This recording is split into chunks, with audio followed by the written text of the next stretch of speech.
Welcome, ladies and gentlemen. Good to have you here.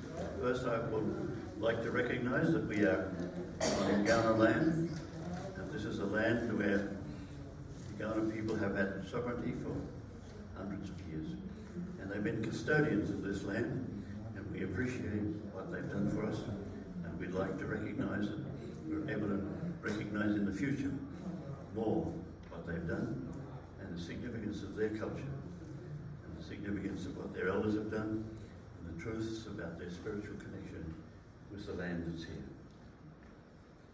Tonight, we have Lynn Arnold. Not just anybody, a man of note who actually launched the Seminary of the Third Age 4 years ago.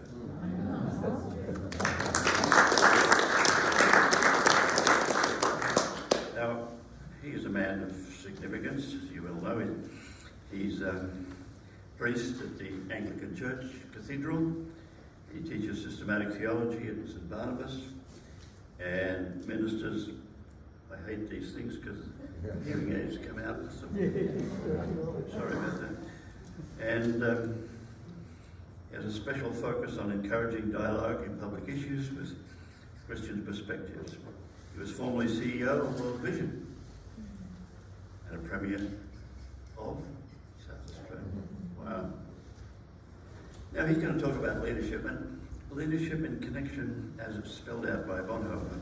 There's a little quote here from, in the evening of February the 1st, 1933, the young Bonhoeffer's radio broadcast was suddenly cut off. Why?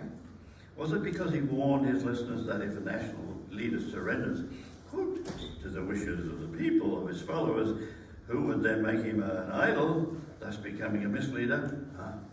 He proposed that leaders who set themselves up as gods mock God. Why is it in our time it seems to be the people who learn through a strong leader cutting off? So we have leadership as given by Bonhoeffer, a man of real insight, a man that still speaks to our future and our world today. Would you welcome Lynn Arnold?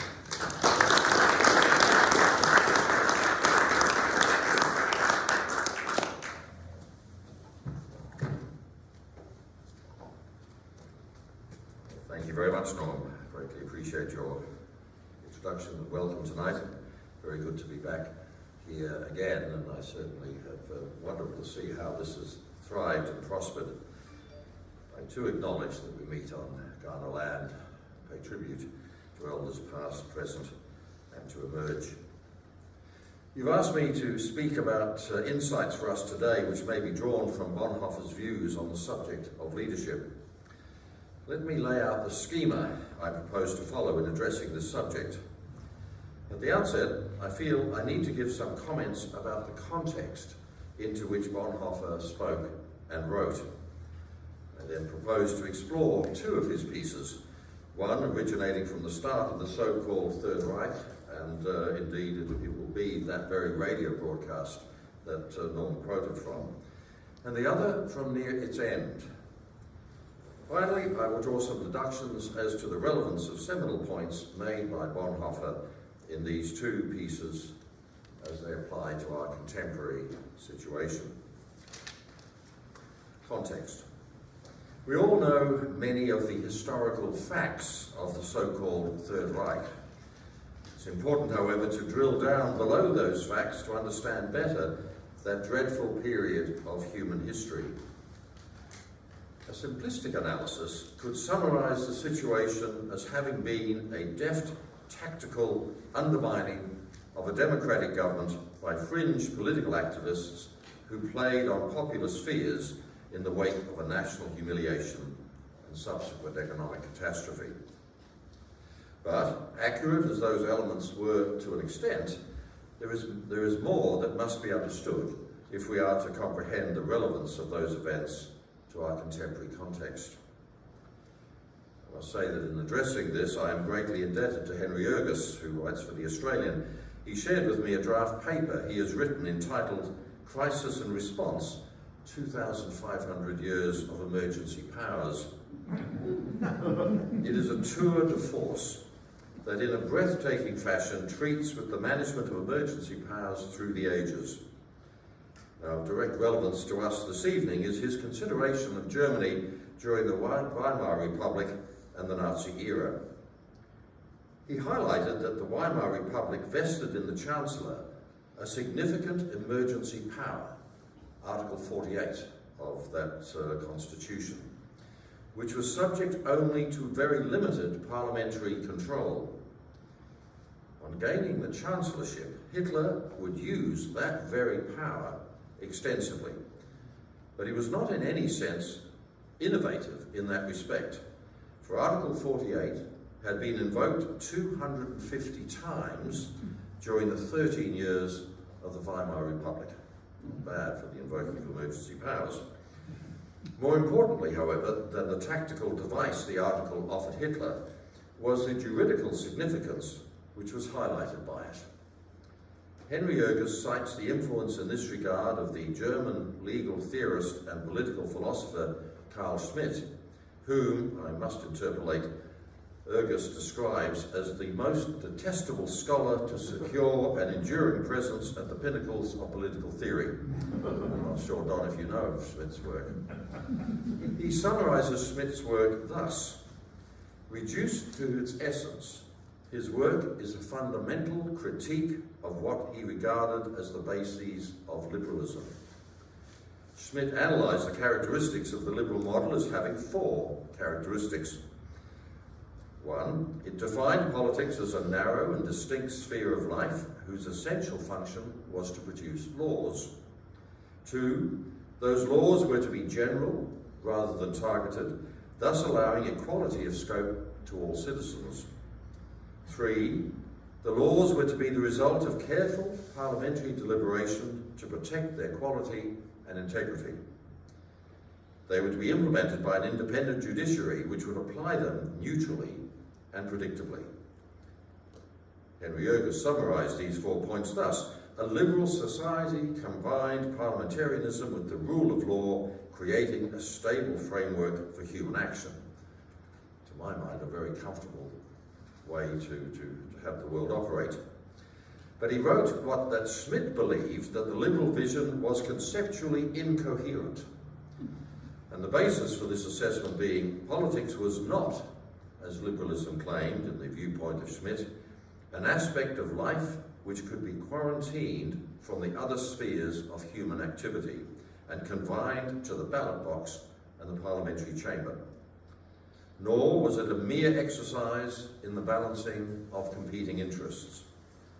It was instead the manifestation in the secular world of the battle between friend and enemy, a battle which, like that in the spiritual world between the redeemed and the unredeemed, the chosen and the unchosen, always tended to become explosive, existential, and total. Schmitt's conclusion, therefore, was that there were two types of dictatorship which might result from this existential battle. Commissarial, such as in the Roman Republic, the Roman model, or sovereign, which Oegers summarizes as consciously remoulding the political, economic, and social structure which recreated the consensus whose absence had made the emergency intractable. Now, the Nazi take on this remoulding was a process called, and you'll have to forgive my pronunciation of German, Gleichschaltung, which translates as coordination, which aimed for the alignment of institutional Germany to Nazi ideology. An example of such conscious remoulding was the decision of the Nazi state to force the creation of the Deutsche Evangelische Kirche, the German Evangelical Church, also referred to as the Reichskirche. The entity was an amalgamation of 28 Lutheran, Reformed, and United State churches. And it was in reaction to this statal intervention in ecclesial polity that the confessing church, the Bekennende Kirche, was created, with Martin Niemöller and Dietrich Bonhoeffer being key proponents. That church, established formally in May 1934, this alternative ecclesia quickly attracted just over a third of Germany's pastors. The mass protest of the confessing pastors initially had some success, for in 1935 the Nazi government replaced its political ecumene of the Reichskirche with a new Ministry of Church Affairs. However, by that stage, much damage had already been done to the idea of the separation of church and state. Ministerial initiatives, and by that I don't mean church ministerial, political ministerial initiatives would follow in subsequent years, which would Aryanise compliant congregations and marginalise the others, including not only confessing congregations, but also effectively exiled the short-lived Paulusbund Vereinigung Nectarische Christen Evangelische Kirche, St. Paul's Covenant Union of non-Aryan Christians. This then was the context. So now to Dietrich Bonhoeffer. The two works of Dietrich Bonhoeffer which I propose to explore are the radio address that Norm mentioned after Hitler had just gained power, and a fictional work he wrote 10 years later whilst in Tegel prison. First, the radio broadcast, which has come down as entitled The Leader and the Individual in the Younger Generation. Bonhoeffer gave this address, this radio address about the Führerprinzip, the leadership principle, in February 1933. And at the end of my printed copy of this lecture, which is available for you at the end of this lecture if you want, I reprint key sections from that address. However, at this point, let me extract 4 key points from what Bonhoeffer said. First, a true leader must know the limitations of his authority. 2, a true leader must lead his following away from the authority of his own person to the recognition of the real authority of orders and officers. 3rd, the true leader is an individual and is responsible before God. And this solitude of man's position before God, this subjection to an ultimate authority, is destroyed when the authority of the leader or of the office is seen as the ultimate authority. Thus, the leader points to the office, but the leader and office together point to the final authority itself, before which the Reich or state are penultimate authorities. Bonhoeffer's address aimed at the pinnacle of state power, the Reichsführer, and was essentially transactional in its analysis of the interaction of the leader with the led, as it offered a critique of the new incoming Nazi leadership. Bonhoeffer extolled those virtues which he deemed were absent from the were going to be absent from the anticipated practice of the incoming Reichsführer, namely, knowing the limits of power, and not regarding himself, the leader, as the authority, but rather as its agent.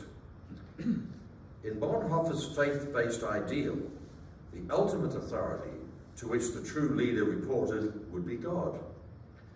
But his comments also addressed the secular perspective, where the true leader would be penultimate to the rule of law.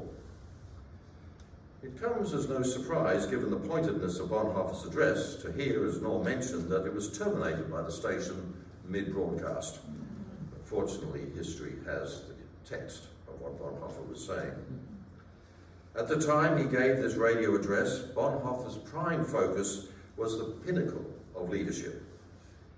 Perhaps because of the clear crisis of the moment, namely the accession of Adolf Hitler to the chancellorship, Bonhoeffer did not speak to the issue of devolved leadership as such. The effect on leadership styles down through the tiers of the regime and the broader culture within which it existed. By the time of his imprisonment, however, he had had a great deal of opportunity to reflect on the Führerprinzip and the impact it had had on German society, not just transactionally and ideologically, but relationally and humanly. And so that brings me to the second of the texts I want to comment on tonight. And perhaps it was by way of wanting to explore the greater complexity of relationships between leader and the led that Bonhoeffer wrote some fictional works during his first year of his imprisonment in Tegel prison, where he was held from April 1943 until October 1944. 3 of his works have survived. One of those works is simply titled Novel, which was a novella of just over 100 pages, divided by later editors into 8 chapters. One of these chapters was entitled A Rude Intrusion, and related an incident where a young assistant forest keeper for an estate comes upon 5 young people trespassing. He catches them swimming, and it appears that they've also committed the serious crime of collecting mushrooms without permission. He treats them officiously, labelling them as hooligans and damn riffraff, and roughly manhandles one of them. In response, the others, who were not much younger than the keeper and were quite able-bodied youths, confront him, demanding a retraction of his insults. Intimidated by the young people, 5 to 1, the keeper seeks to back out of the confrontation. But at that very moment, the estate owner and members of his family enter the scene, demanding to know what has taken place. Long story short, having heard both sides of the story, the landowner berates the keeper and insists he apologise to the young people for having been so officious.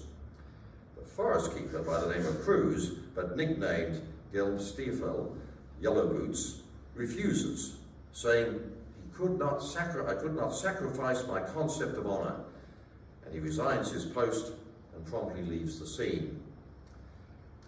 The incident is the catalyst for what follows in the novel. In conversation with the young people, the landowner, Major Harold von Bremer, discovers that the supposed trespassers were the offspring of a close friend from his youth.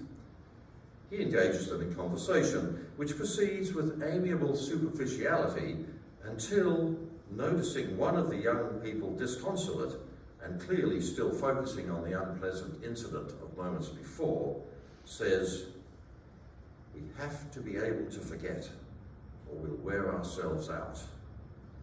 At that point, a philosophical discourse ensues where the Major not only acknowledges the problems of petty authority, but addresses the challenge they pose to those who resist it. In doing so, he gives a radically different context to the significance of such authority. In contrast to an ideal Führerprinzip, he says, "Whoever has brought down even one of these petty tormentors can boast of saving many human lives. Such people are benefactors of humanity, even if no one else knows it." Many well-meaning people of our class have become accustomed to smiling about these petty tyrants and regarding as fools those who have declared total war on them. Smiling about them is as foolish and irresponsible as smiling about the tiny size of bacteria and about the doctors who save this or that life during an epidemic and then fall victim themselves.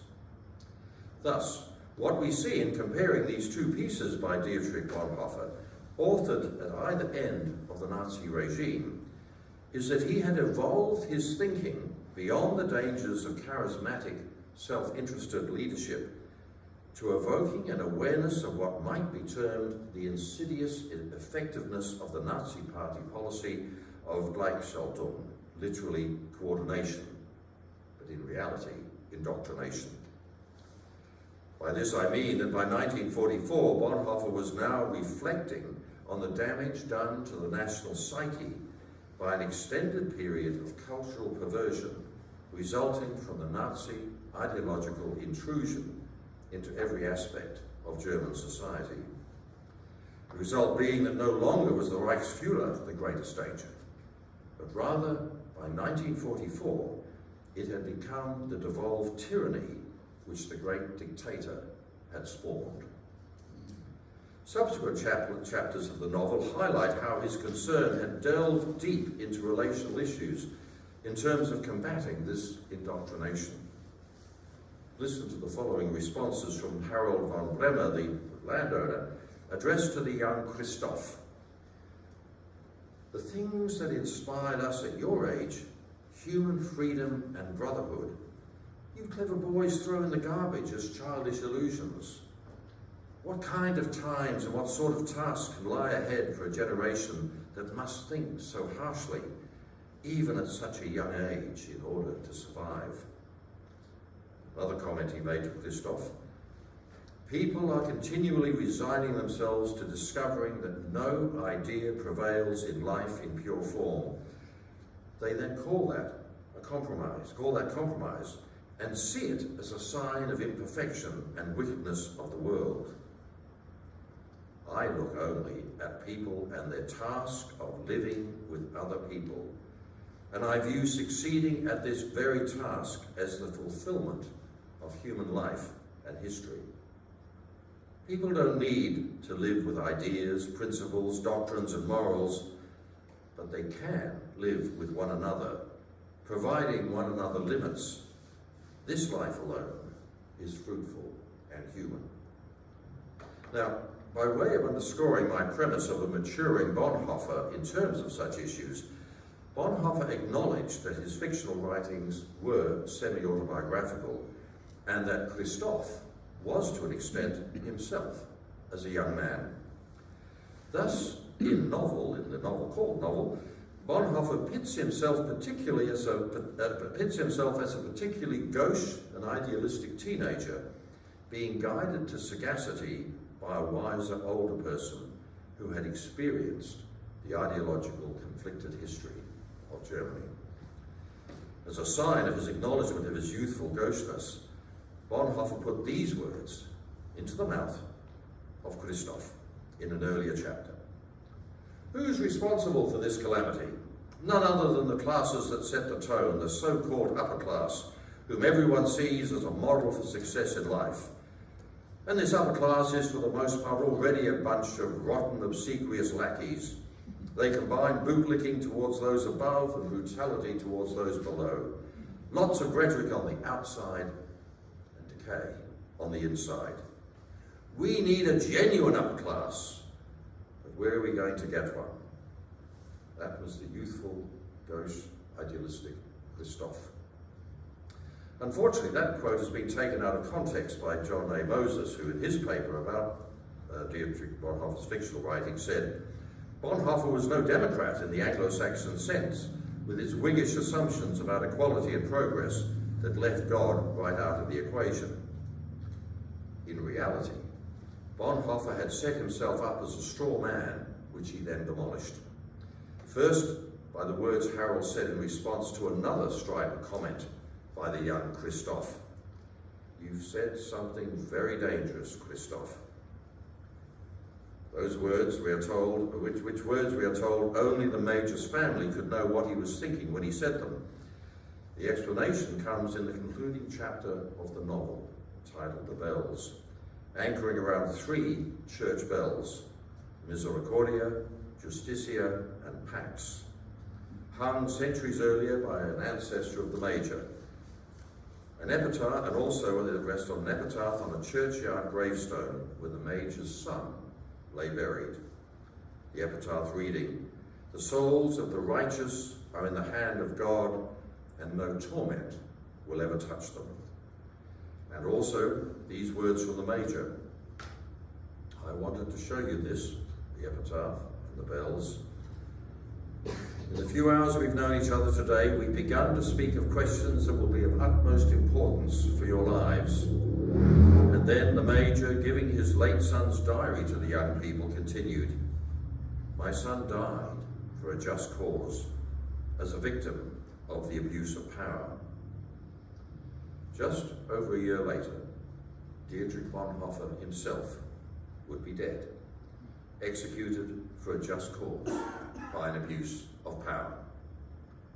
So what then are the lessons for us? To return to the topic upon which you have invited me to speak, how do Bonhoeffer's insights on leadership speak to our situation today?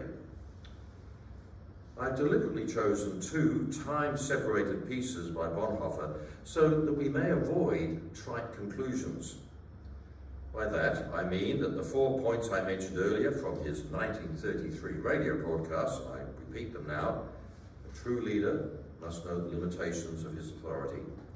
A true leader must lead his following away from the authority of his person to the recognition of the real authority of orders and officers. Third, the true leader is an individual responsible before God, and this solitude of man's position before God, this subjection to an ultimate authority, is destroyed when the authority of the leader or the office is itself seen as the ultimate authority. Thus the leader points to the office, but leader and office together point to the final authority itself, before which the Reich or state are penultimate authorities. Now, I've said these statements to you twice. These statements, which feel good, might lead us to nod sagely, tut-tutting at contemporary instances of poor leadership at the pinnacles of power which we may call to mind, while perhaps wanly saying to ourselves, if only our leaders would listen to what Bonhoeffer had said. Such armchair commentary might exorcise some of our own demons of guilt about our own inaction in the face of perceived poor leadership. However, we need to find deeper contemporary relevance to his definition of the true leader than limiting ourselves to just such simple conclusions. To my mind, at the base of his thinking must have been Jesus' own words, reported in Luke's Gospel, but I am among you as one who serves. In the religious sense, this implies leadership that focuses on God in its service to the well-being of God's created, in his service to the well-being of God's created, the people who are so led. In the secular sense, the concept is often summed up in the contemporary, heartwarming phrase, servant leadership. But it begs the question as to how such serving should be done. Craig Carter, in his critique of Richard Niebuhr's Christ and Culture, poses the question of the serving role that the church might play. He writes, the real question demanding a response in whether the church will abandon the gospel in order to function as the religious chaplaincy of the post-Christian Western world, or whether it will cling to the gospel and accept exile from the halls of power. Craig Carter's book, by the way, is entitled Rethinking Christ and Culture, a Post-Christendom Perspective. Such a decision faced the German church under the Nazis, whether to accept exile from the gospel and thus acceding to the demand of the Nazi Babylon in a way described in Psalm 137, for there our captors required of us our songs. Or, like the confessing church, to varying degrees I have to say, accept exile from the halls of power. As part of that remnant, Bonhoeffer saw his role as not just faithfulness to the gospel, but as an act of service for the future of Germany. In 1939, as I'm sure many of you already know, he had returned from a safe, comfortable posting at Union Theological Seminary in New York, stating his reason for his return. I have come to the conclusion that I made a mistake in coming to America. I must live through this difficult period in our national history with the people of Germany. I will have no right to participate in the reconstruction of Christian life in Germany after the war if I do not share the trials of this time with my people. Bonhoeffer chose, at the price of ultimate martyrdom, to adhere to the gospel and confront pagan Nazism, a paganism that some of the church had accommodated. Now, while we don't face the same depth of crisis, we are in a world which has become increasingly pagan and secularized.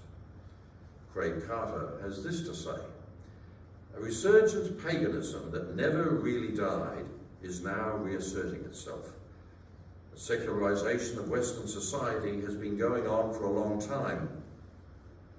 So what is the Christian call to leadership in a Western world finding itself increasingly secularizing, in a decidedly non-inclusive sense of that word, because the true sense of secular does not mean the exclusion of faith, but it's being interpreted that way?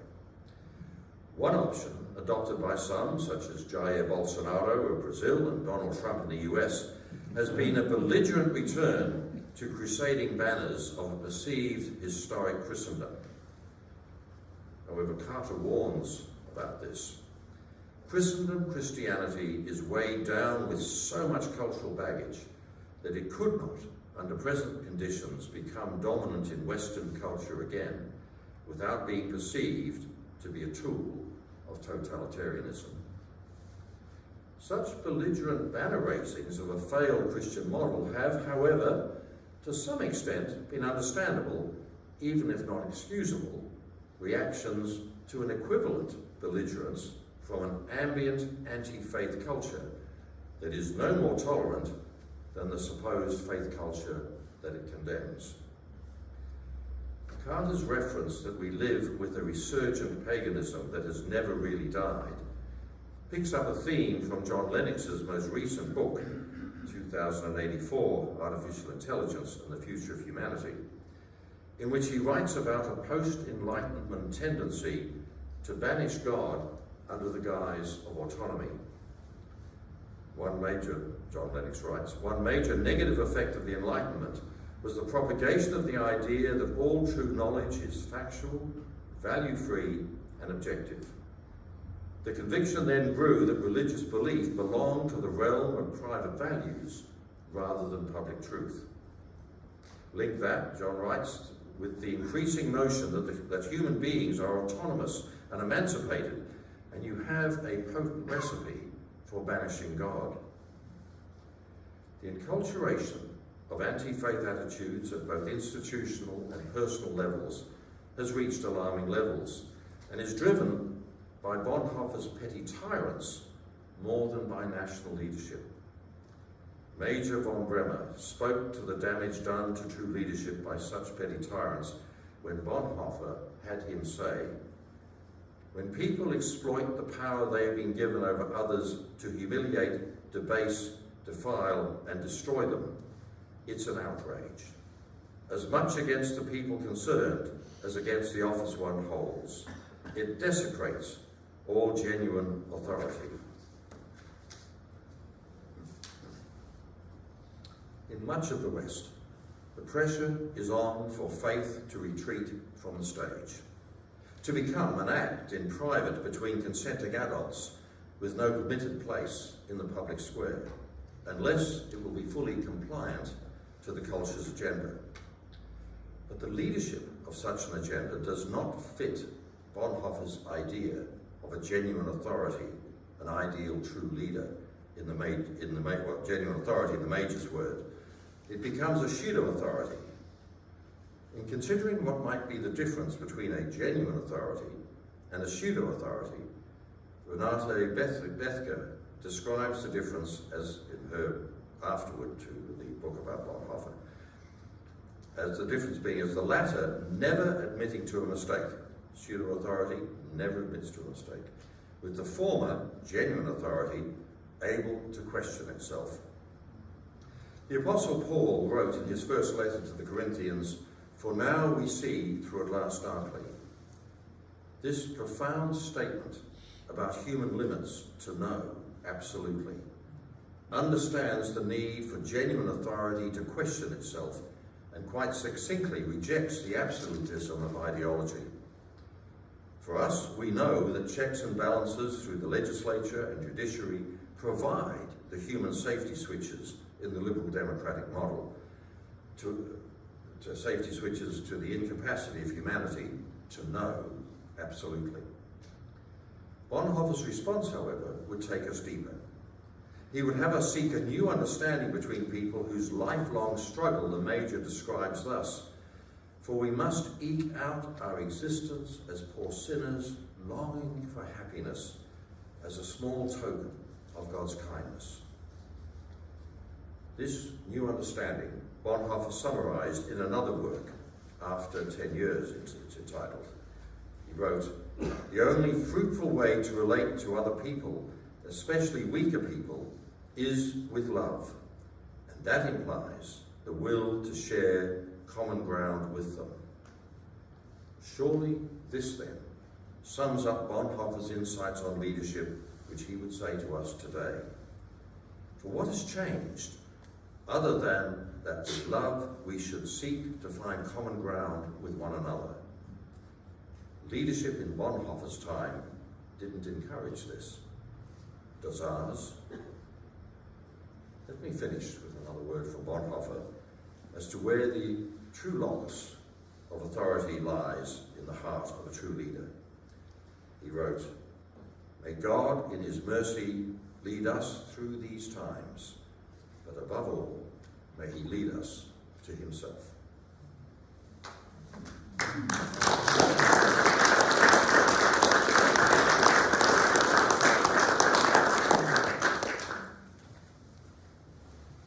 Now please lead us to answer some questions. Who would like to start the questions? We have a man with a mic over here. Fergus. Who would like to start the questions?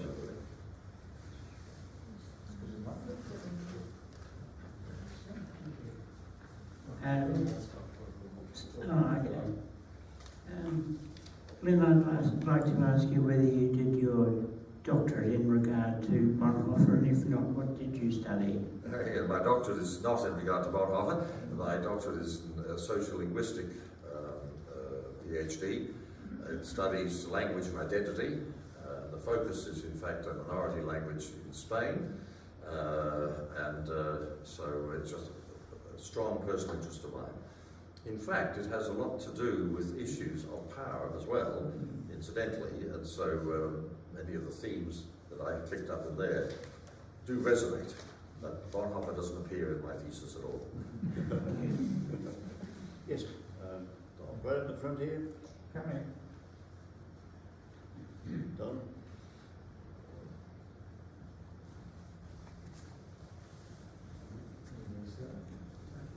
How do you see Niemöller's role in the setting up of the confessional church? I mean, he was a bit slower to realise what the Nazis were getting up to than Bonhoeffer was, surely. As we have from his famous statement about they took away various people and so on. You're right, it appears that he was slow. I think that was a bit of self-abasement in the sense of trying to say that we all are in danger of things creeping upon us and us not understanding just how the world changes, and we should have acted earlier. In fact, you remember, he was actually there the whole time. Bonhoeffer was not there the whole time. Bonhoeffer was coming in and going out of Germany, and he had already left Germany after 34, before coming back in 36, and then going off again. So to some extent it was an easier chance for him to do that. But it raises the question of where was the confessing church all up? And there's a paper, a thesis by John Skiles, I think his name is Skiles, from California. And he does a sermon analysis of about 180 sermons that are still extant by confessing church ministers. And he wants to find out the extent to which they were Martin Niemöller's or Dietrich Bonhoeffer's. And the reality is that they were not overwhelming. Now, one has to understand the context. They were in Nazi Germany, so they were probably going to be rather careful about standing up in the pulpit and being too direct on in their criticism. But the point he's generally trying to make is that a significant section of the confessing church was appalled at the state intrusion in church polity as much as anything else, and that some of the broader socio-political issues in the country at the time did not necessarily disturb them as much as we would hope they would disturb them.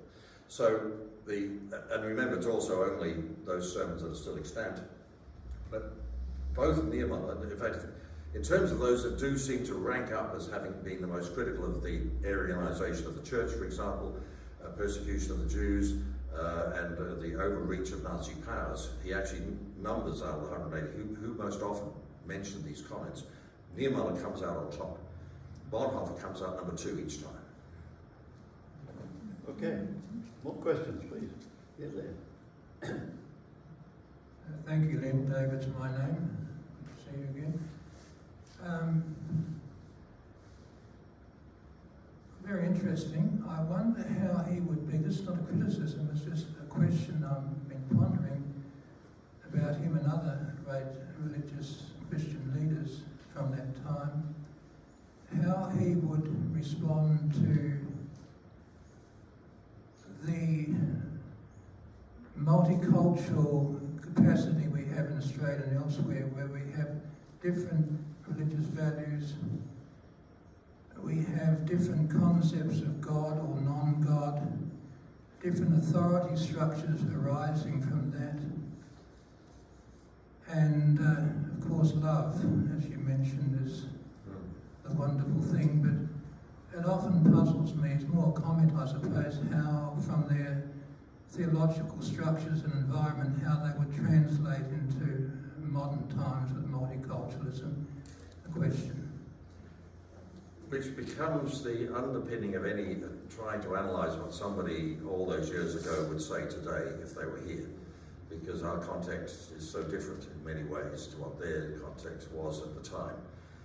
The German context today is so different to what the German context was at their time. The whole multicultural profile of Germany has changed dramatically from his time. So the best one can do is speculate. And I think the speculation is summed up, and you said it yourself in terms of his comment on love, and I quote again what he wrote after 10 years.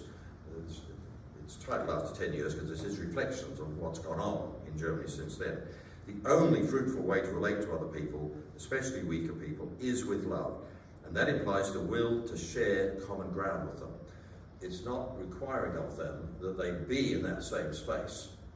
And I think that other things that he wrote as well really said that in the end, the issue is where you sit in God's kingdom on this. I suspect it's also, not I suspect, it is also why much of what Bonhoeffer said can be translated into the secular context. So you find many people who don't have a deep faith basis find themselves able to quote Bonhoeffer because it speaks to how they see the world as well. We don't know the answer to what he might have thought.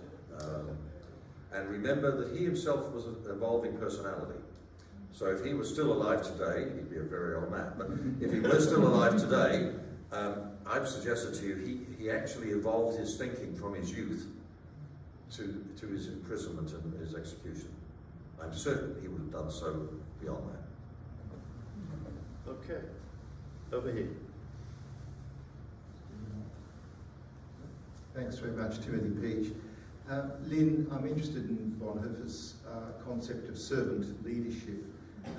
May I be so bold as to ask you how you see servant leadership playing out in our Australian political system today? I think I was being a bit mischievous because I think it's a wonderful concept, and when I worked for World Vision, we spoke often about the fact that we hoped we were being the hands and feet of Christ in following a servant leadership that Jesus gave to us. But why I wanted to be a bit provocative tonight, well, by picking up Craig Carter's comment that in the post-Christian West, often the church ends up being in a chaplaincy role to the post-Christian West. In other words, the church will be indulged while we band-aid the victims of the post-Christian West, who get left by the wayside, but don't go beyond that.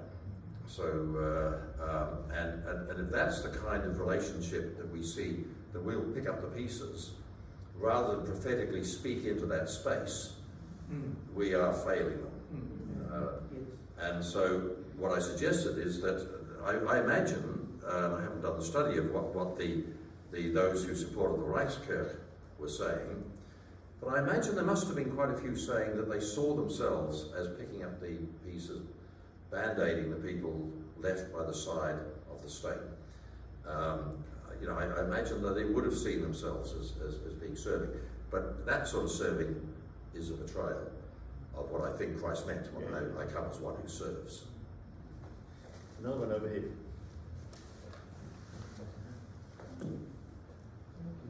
Lynn, Bonhoeffer himself agonised at times about his decision to basically rubber stamp the attempted assassination of Hitler. It's far be it from me to question Bonhoeffer's conscience, but where do you stand on that issue? Well, I think it would be 6 years ago now, that's right, because it was on the 75th anniversary of his execution that we at St. Peter's Cathedral held a series of events with the Emmanuel Church, the Lutheran Church in North Adelaide. We had a service where one of the Lutheran ministers preached in the cathedral. We had a special discussion night on the night of which was the actual day of the anniversary of his execution. And we had a seminar on the Saturday, and so it was a very exciting series of events. Well, I remember I spoke at the Saturday event held at Emmanuel in North Adelaide, and my title of my paper, which I don't have a copy of here, was Dietrich Bonhoeffer from Pacifist to Terrorist. And my premise was that trying to knock off, or somehow abetting him, maybe he wasn't directly part of the group, but he knew of it, and he, in the knowing of it, he therefore was complicit to that extent.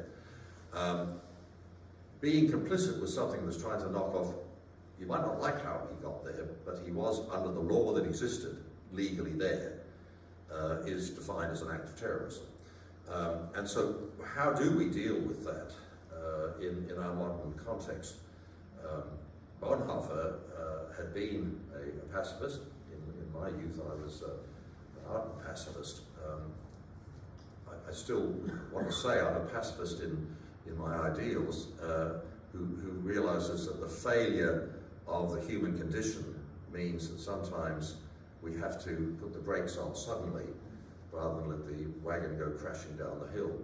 And I think Bonhoeffer was in that same category, that he had to make a decision in an imperfect world, that an imperfect decision was to be allowed. Even putting aside that he was only complicit in the assassination attempt, he wasn't more than that. He was, however, a spy. He was involved in in agent activities, in helping information that would destabilize the state. But again, I think the same principle applies. Yeah. You had one here, right down the front.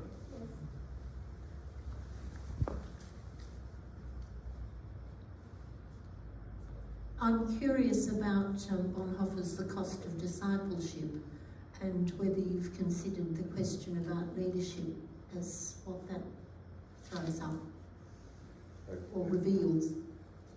Well, I must say that I haven't, in preparing for this, I didn't actually go through a study of that, but the cost, one of the things I think that comes through with that is the willingness with which Bonhoeffer went to his fate.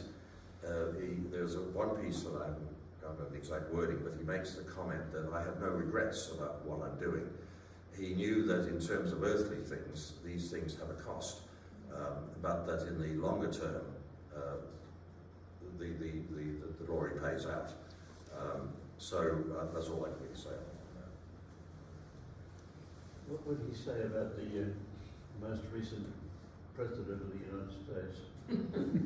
Not the current one, but the previous one. Yes, I knew who you meant.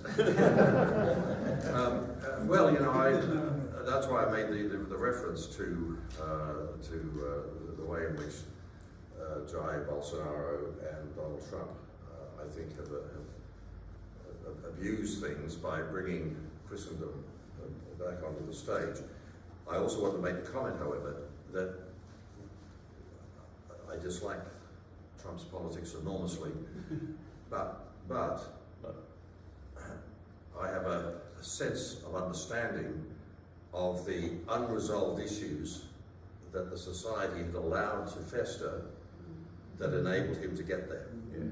And the massive change that has taken place in the US, Australia, and other places from the mid-1990s through to now with globalization, undoubtedly the right way to go is globalization, but the dividends went to one group and the bill went to another group. And that other group said, no one is listening to us. And if one of the things I would hope Bonhoeffer would agree, that when he talks about the weaker people, what about those who are left behind by society? When they start going, when they react to this, and do so without considered thought, we can end up with Jair Bolsonaro's and Donald Trump's. And yes, you may stop it for the moment, but unless you actually address those issues, I'm not sure if you've read any of you have read the works of Hans Fallada, the German writer who he stayed on in Germany through Hitler, but was deemed mentally unstable, was put in an asylum. But anyway, in one of his books in the 1930s is What Now, Little Man?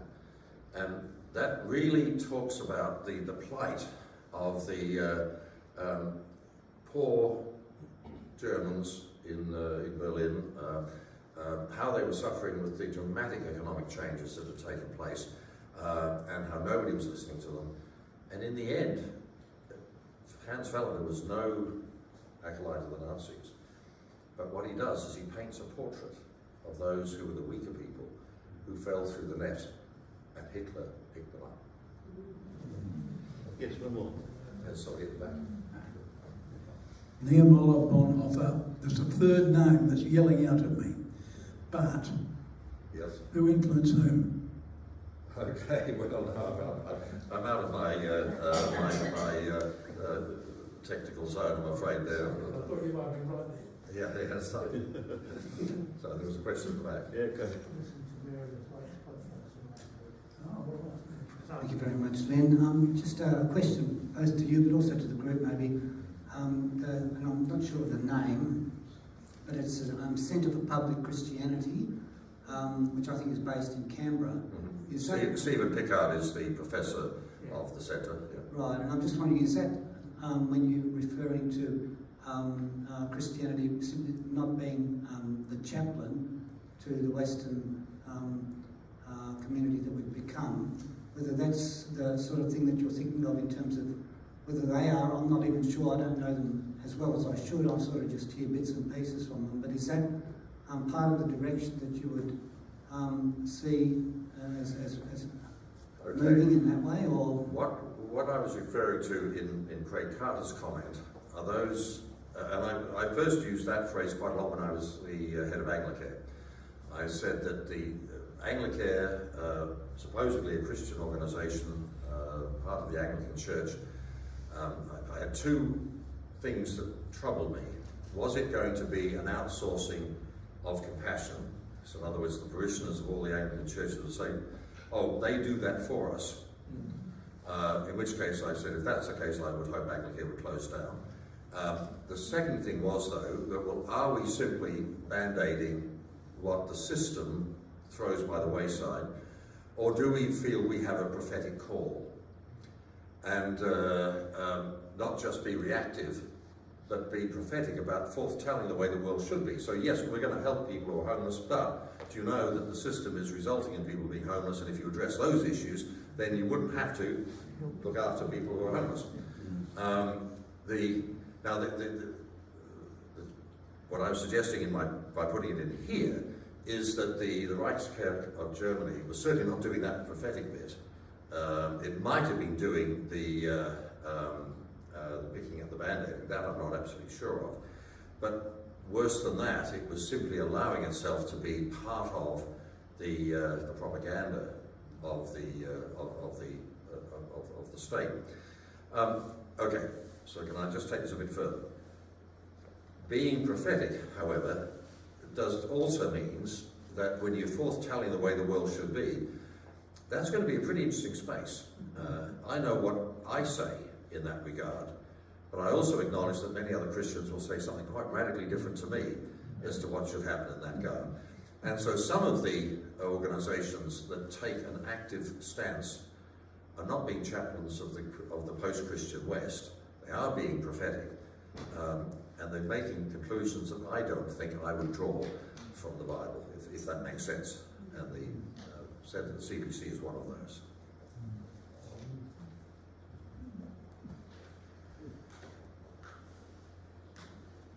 Thank you for your comments, Lynn. Greatly appreciated. You made the statement that I suspect none of us would dispute, and that is that if you were an American citizen, you would actually find being a candidate for a political role in America was enhanced some way by identifying with a religion, preferably the Christian faith. That's not quite true in Australia. And what I find is perplexing for me is that there are a growing number of Australians who genuinely believe that religion has no place in politics. And the election of the New South Wales Premier 2 days ago was followed by a commentary in the ABC that basically said how would he cope given that he declared himself to be a Christian. What do we do when the Australian media, with the possible exception of the Greg Sheridan's possible exception, are so obsessed with the fact that religion has no place in politics and that to be a Christian in the political system is to be weakened in the way in which you approach major issues when in fact we all know it strengthens our position? What do we do about this embedded media perspective? You're quite right about the fact that we have a different situation here in that regard, and that's where my comment was made. In much of the West, the pressure is on for faith to retreat from the stage, to become an act in private between consenting adults with no permitted place in the public square. Greg Sheridan, of course, has written 2 very impressive books on the subject. I've interviewed him on my radio program about both of those books. When each one came out, I did an interview, and advertising. The podcast is still available on the web if you want to hear those interviews. They're good. But can I say, somebody I also interviewed recently, whose book I think was really, really helpful to me in trying to address your question, was John Dixon's Bullies and Saints, which has come out in the last 2 or 3 months. Now, John Dixon is an evangelical Anglican from New South Wales, a very thoughtful writer, and he writes this book, Bullies and Saints, which is about Christian bullies and saints through the last 2,000 years. And what's really very impressive about him is that he goes into this space that deserves to be criticised in the church, so that then, by his honesty, we can then talk about where Christianity has undoubtedly been the much better course for humanity to have that. But don't go there unless you're prepared to own up. And he's been criticised by some in the Sydney diocese for washing all the dirty laundry. But his view, and he made this comment when I interviewed him, his view, well, there's a whole group out there who know nothing about us much other than the dirty laundry. And if we're not prepared to face it, they will dismiss us. So anyway, we are part of that ambassadorship that needs to tackle that, and I think that's what Bonhoeffer would have to say too. Right, one last question. It's time to give the man a break.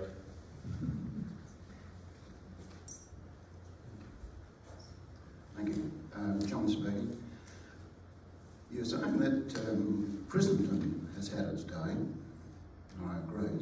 I presume then what you're saying is that dialogical approach is what's required. When you have a look at, or when I have a look anyway, at the start of the letters and papers from prison, Bonhoeffer is saying, what does the responsible man do? He has to look to history, to the future, to the young people. Is your leadership that you're proposing taking the church into looking at engaging with young people and passing on what we have been given and gifted on to them? In other words, looking at what's left of the church, which is probably still a boomer church, and doing something about really focusing on young people. First of all, just to comment on the Christendom side, Craig Carter is quite stridently attacks the sort of Christendom approach. He makes some rather breathtaking comments at one stage. He says when Christ was tempted by the devil and he could have all the power of the world, and Christ said no. Constantine said to the bishops, I'm paraphrasing Craig Carter, you can have all the power of the world, and the bishop said yes. He then goes on to say that give them a break. Of course, they produced the Spanish Inquisition and things like that, and the Crusades, but they also did a lot of good work. Now, Carter comes from a very dogmatic viewpoint on this, and it's worth reading, and I agree with a lot of it, but you've got to take it with carefully. John Dixon's view about Christendom is more nuanced than that, and he makes the point that, look, we can be very dismissive of Constantine, for example, because Constantine did enormous things which had general community well-being, which for their time were quite astounding, including actually financial restructuring.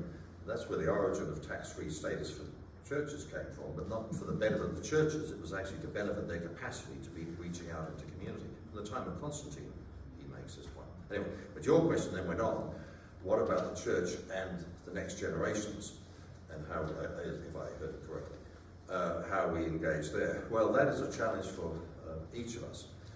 And part of the challenge we've got is that our systems, societally, don't provide the backup mechanisms for that to happen. Back in the 50s and so on, most of us would have attended Sunday school. And so we got religious literacy. And these days, most kids will not attend Sunday school. And they're not getting it anywhere else either. The religious instruction in school, which was a valiant effort, but I'm not sure how successful it was in many cases.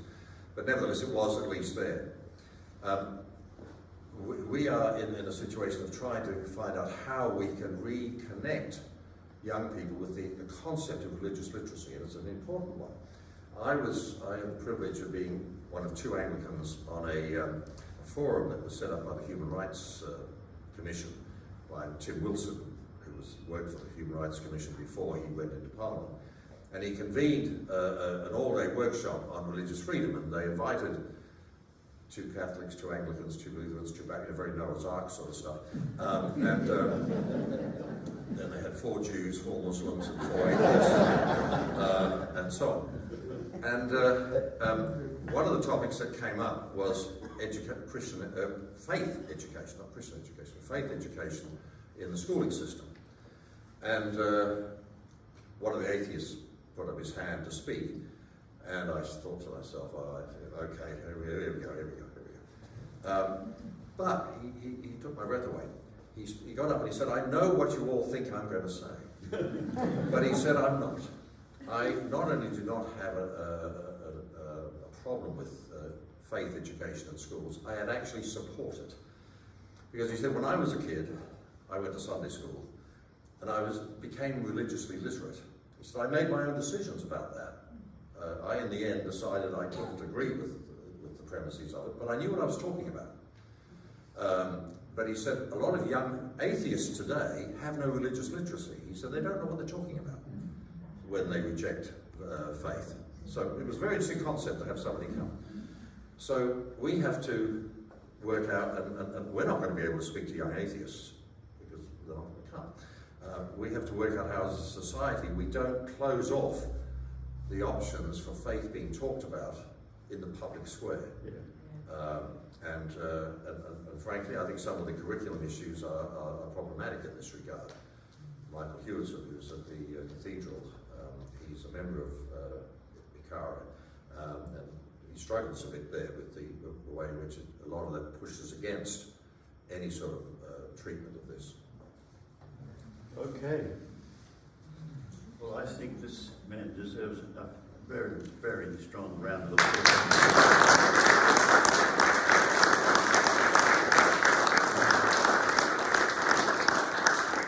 Thank you very much. Now, Copies of the paper. I'm about to say Oh, you're about to say that. that a copy of the paper will be handed out at the door if you want a copy, and reflect more and more on what was said.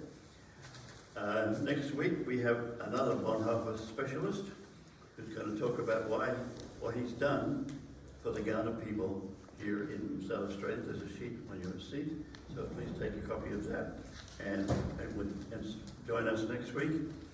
Are there any other announcements that need to be made by people of significance? If not, you're all invited to have a coffee and a tea over there. So thank you very much for coming. We'll see you again next week.